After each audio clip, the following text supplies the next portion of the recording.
Hello friends, कैसे हैं आप लोग। आज हम लोग पढ़ेंगे MAHN यानी master of arts in Hindu studies, जिसमें आज पढ़ेंगे MHN 005 के खंड 2 में इकाई 1 रीत की अवधारणा, जिसमें आज हम आपके लिए लेकर आए हैं शाश्वत नियम के रूप में रीत। तो वीडियो स्टार्ट करने से पहले जो भी फ्रेंड्स हमारे चैनल पर नए आए हैं, कृपया चैनल को सब्सक्राइब कर ले और बेल आइकन को प्रेस कर दे, ताकि जो भी लेटेस्ट वीडियो हमारे चैनल पे आए वो सबसे पहले आपको मिल सके। तो आइए ज्यादा टाइम को ना लेते हुए चलते हैं अपने टॉपिक पर। रीत की अवधारणा में शाश्वत नियम के रूप में रीत के बारे में पढ़ते हैं। तो आइए वीडियो को स्टार्ट करते हैं। पूर्व में नियमित रूप से सूर्य का उदय होना, एक निश्चित मार्ग से अस्ताचल की ओर गमन करना, सूर्योदय से पूर्व उषा का आगमन, अस्ताचल के बाद निशा का प्रवेश, आकाश से जल का वर्षण, ऋतुओं का निश्चित परिवर्तन, विभिन्न माध्यमों से अग्नि की उत्पत्ति आदि अनेक ऐसी बातें हैं जो अलौकिक और शाश्वत है। इसका कोई उल्लंघन नहीं कर सकता। इन्हीं शाश्वत नियमों को ऋषियों ने प्रकृति के विभिन्न शक्तियों के पर इसे रीत की संज्ञा प्रदान की। रीत वह है जो कभी विनाश को प्राप्त नहीं होता है, इसलिए रीत शाश्वत है। इसी के परिप्रेक्ष्य में रीत के विभिन्न स्वरूपों का विकास हुआ है। रीत स्वयं अपने आप में भाव मूलक है, लेकिन रीत को देवत्व के पद पर नहीं प्रतिष्ठित किया गया है। महान शक्तिशाली होकर यह देवताओं के विशेषण के रूप में प्रयुक्त हुआ है। रीत देवताओं का मूल स्थान है। रीत साध्य और साधन दोनों है। ऋषियों ने इसी रीत के माध्यम से रीत की प्राप्ति को अंतिम लक्ष्य या अंतिम सत्य के रूप में ऋचाओं के माध्यम से प्रस्तुत किया है। ऋग्वेद के साथ अंतरकालीन वैदिक साहित्य में रीत के कई बार अलग अलग स्थानों पर प्रयोग के कारण इसके मूल रूपकों को समझने में कठिनाई उत्पन्न होती है। इससे विभिन्न व्याख्याकारों के अर्थों को माध्यम से समझा जा सकता है। विभिन्न व्याख्याकारों की दृष्टि में रीत का स्वरूप। पारंपरिक व्याख्याकारों ने रीत को अनेक संदर्भों में ग्रहण किया है। ऋग्वेद में मुख्य रूप से यह संज्ञा शब्द के रूप में आया है। कुछ स्थलों पर ऋतायत के रूप में विशेषण बनकर आया है और देवताओं को ऋतेजा तथा ऋतावान आदि भी कहा गया है। रीत ऋगतो धातु से निष्पन्न है, जिसका मूल अर्थ है वह जो हो चुका है अथवा जो अनंत काल से अपने मार्ग पर चलता रहा है। निघंटु में इसे सत्य का पर्याप्त माना गया है। इसलिए वेद भाष्यकार सायणाचार्य भी यास्क का अनुसरण करते हुए इसी अर्थ को मानते हैं। पाश्चात्य पंडितों ने भी इस शब्द पर विशेष चिंतन किया और सेंट पीटर्सबर्ग कोश में रुडॉल्फ राड ने रीत को व्यवस्था या नियम के रूप में परिभाषित कर विश्व एवं जीवन के विभिन्न क्षेत्रों से संबंधित किया, जैसे प्रकृति में व्यवस्था, यज्ञ, नियम आदि। सामान्य रूप से सभी प्रकार के व्यवस्थाएं रीत के अंतर्गत समाहित हो जाती है। रुडॉल्फ राठ का चिंतन पाश्चात्य जगत के लिए रीत के संबंध में मार्गदर्शन करने का विषय रहा है। मैकडॉनल्ड ने अपनी पुस्तक वैदिक रीडर में रीत को प्राकृतिक व्यवस्था, यज्ञ, नियम और मानव चरित्र या नैतिकता के नियामक के रूप में व्याख्यायित किया है। अखिल भारतीय प्राच्य विद्या सम्मेलन के अवसर पर रीत और सत्य पर अनुसंधान पत्र प्रस्तुत किया गया था, जहां उन्होंने रीत को मानव जीवन को नियंत्रित करने वाला सिद्धांत माना।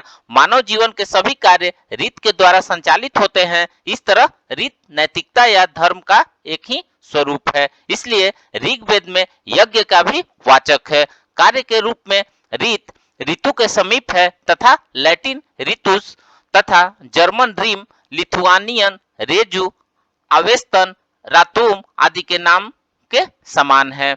रीत को आर्यों के मस्तिष्क में विश्व के उद्भव का सिद्धांत मानते हैं तथा द्रव्य की सत्ता के रूप में यह सृष्टि का मूल है। इसलिए यह उदक अर्थात जल का पर्याय है। इस तरह उन्होंने रीत के अर्थ सत्य, उदक, यज्ञ एवं सृष्टि आदि के नियम में प्रस्तुत किया है। प्रसिद्ध भारतीय विद्वान जिन्होंने प्राच्य विद्या के क्षेत्र में अपनी उच्च स्तरीय अनेक कृतियों के माध्यम से समृद्ध किया। ऐसे प्रोफेसर एच.डी. लड़कर ने रीत और सत्य का तुलनात्मक अध्ययन करते हुए कहा कि रीत अनंत काल से चले आ रहे हैं उस तथ्य की ओर संकेत बताता है कि जो सदा तथ्य के रूप में ही है, सत्य किसी इच्छा पर निर्भर रहता है, जबकि रीत देवताओं के भी पूर्व भी था और शक्तिशाली है। ब्रह्म रीत ब्रह्म के समान ही सर्वव्यापी और सर्वशक्तिमान तथा सर्वज्ञ है। आइए नेक्स्ट देखते हैं रीत के दैवी तथा मानवीय गुण। यदि हम रीत के गुणों का अध्ययन करें तो हमारे सामने रीत के दैवी और मानवीय गुणों के रूप में मिथुन दिखाई पड़ता है। प्रथम, रीत किसी महान सत्य का सिद्धांत है जिसके कारण ऋग्वेद में रीत को रीतः महत् और रीतः बृहत् कहा गया है। देवताओं को इसका स्वरूप माना गया है। वेद में अग्नि, सोम, इंद्र, वरुण आदि देवताओं को रीत कहा गया है। इस तरह रीत देवताओं का उपादान है। मानवीय गुण के रूप में यदि रीत की व्याख्या करें तो हम देख सकते हैं कि मानव जीवन की व्यवस्था का हेतु रीत है, जिसे हम मानवीय चरित्र या नैतिकता के नियामक और व्यवस्था के नियामक के रूप में देख सकते हैं। प्रथम रूप में उदक है, जिसे रीत से योनि के रूप में प्रस्तुत किया गया है। इस तरह रीत एक ओर सृष्टि के विकास क्रम का नियम है तो दूसरी ओर जीवन की प्रक्रियाओं के नियामक भी है। देवगण रीत के अनुसार ही अपने आप को नियम का पालन करते हैं तथा दूसरे शब्दों में कहें तो देवगण रीत के नियमों का पालन करते हुए रीत की रक्षा करते हैं। इस कारण उन्हें रीतप्पा नाम से भी अभिहित किया गया है। धर्मशास्त्र के इतिहास प्रस्तुत करने वाले भारत रत्न प्रोफेसर टी.बी. काणे रीत की त्रिगुणात्मक व्याख्या करते हैं, जिसमें सबसे पहला है प्राकृतिक व्यवस्था, दूसरा है दैविक व्यवस्था या धर्म का उपयुक्त नियम, तीसरा है मानव का नैतिक व्यवहार। रीत मूलतः सतत गतिमान तत्व का बोधक है। इस तत्व को हम ऋग्वेद में प्रयुक्त रीत संबंधी संदर्भों के द्वारा अधिक स्पष्टता से प्रमाणित कर सकते हैं। ऋग्वेद में अनेक संदर्भ है कि देवगण स्वयं रीत हैं। उन्हें ऋतेजा, ऋतावान, ऋतज्ञा, ऋतस्य योनो और ऋतस्य साधने, ऋतस्य स्पर्श आदि के रूप में कहा गया है। इस रूप में रीत और देवताओं का अभिन्न संबंध है।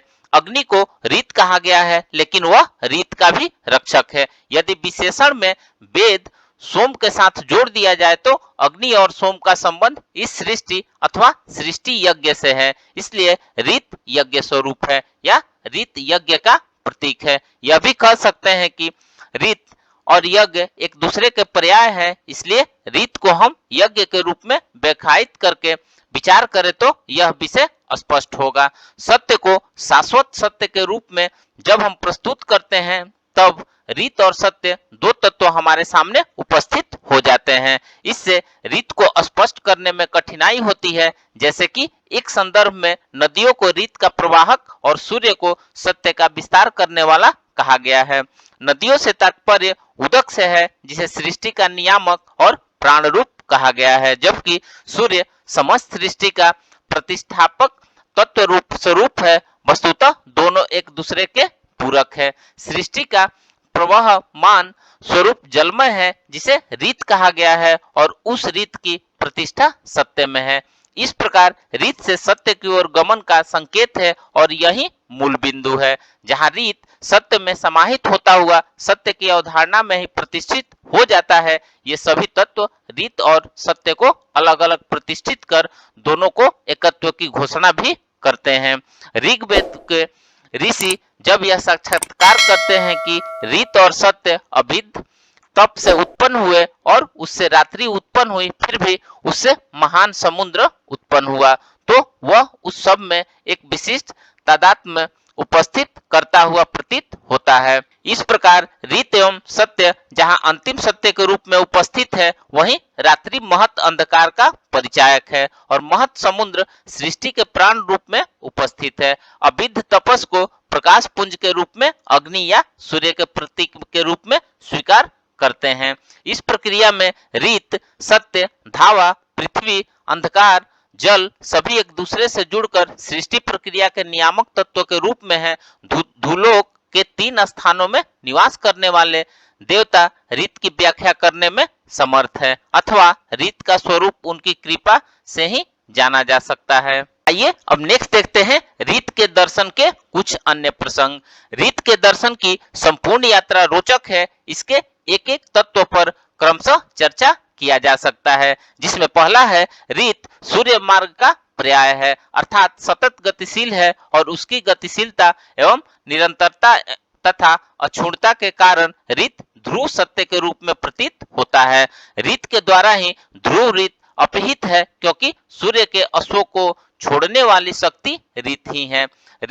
सेकंड पॉइंट है रीत और देवताओं की अत्यंत समीपता के कारण अलग अलग देवताओं के अलग अलग रीत की चर्चा की गई है, इसलिए रीत के विभिन्न प्रकाशमान स्वरूपों का वर्णन वैदिक साहित्य में प्राप्त होता है। तीसरा पॉइंट है रीत के माध्यम से ही अनेक प्रकार के अन्न उपलब्ध होते हैं और रीत के ही माध्यम से गाय रीत में प्रवेश करती है। फोर्थ पॉइंट है ऋषि स्वयं कहते हैं कि रीत के द्वारा नियत रीत की स्तुति करता है। इस दृष्टि को संचालन करने में जिन तत्वों की सहभागिता है वही देव एवं देवता है। जो सृष्टि के अमर तत्व है, वैदिक देवता मानवीय उद्देश्यों और भावनाओं से प्रणीत है, मानव की भांति भी होते हैं, परंतु इसका विनाश नहीं है। ऋषियों की अंत चेतना का ज्ञान विज्ञान ही सृष्टि है। देवों में भिन्नता दिखाई देती है, परंतु एक दूसरे से अभिन्न है। ऋषि देवता एवं छंद तथा ऋक यजुस एवं समान आदि का अपना एक महत्व है। ऋषि पद के निर्वचन से स्पष्ट है कि स्वयं ब्रह्मा तपस्यारत ऋषियों की अंत चेतना में प्रविष्ट हुए। सृष्टि का आदि तत्व ब्रह्म है। इस तत्व का बोध होना ही ऋषि की अनंत अंत चेतना में ब्रह्म का आगमन है। सृष्टि की गति में मानव जाति की कोई भूमिका नहीं है। इस सृष्टि में जो स्वतः कार्य चल रहा है या जिसके माध्यम से चल रहा है वही विद्या वेद है। इस रहस्यमयी ज्ञान को समझने के लिए अनेक ग्रंथ प्रवृत्त हुए हैं। ब्राह्मण, आरण्यक, उपनिषद, रामायण एवं महाभारत आदि। इस वेद विद्या को ही दृष्टि में रखकर हमारे पूर्वजों ने ज्ञान परंपरा को आगे बढ़ाया है। ब्रह्म शब्द में कुछ ऐसे शब्द हैं जो देव और मानव के बीच संबंध स्थापित करते हैं। तप, सत्य, रीत, धर्म, व्रत, यश, कृति एवं दान आदि का पालन देव और मानव भी को करना पड़ता है। तप, सत्य, रीत ही तो वेद है। वैदिक ऋषि अपने दर्शन से एक संत की प्रतिष्ठा कर चुके हैं। महान तप से रीत और सत्य पैदा हुए। महान सत्य है, उसकी घोषणा करनी चाहिए। रीत के कारण यह जगत सुव्यवस्थित है। देवगण रीत के स्वरूप है। सूर्य रीत का विस्तार करता है। नदियां रीत को प्रवाहित करती है। रीत एवं सत्य ऋषियों का गूढ़ चिंतन है, जो जड़ सृष्टि में छिपे चेतन तत्व का नियमन करता है।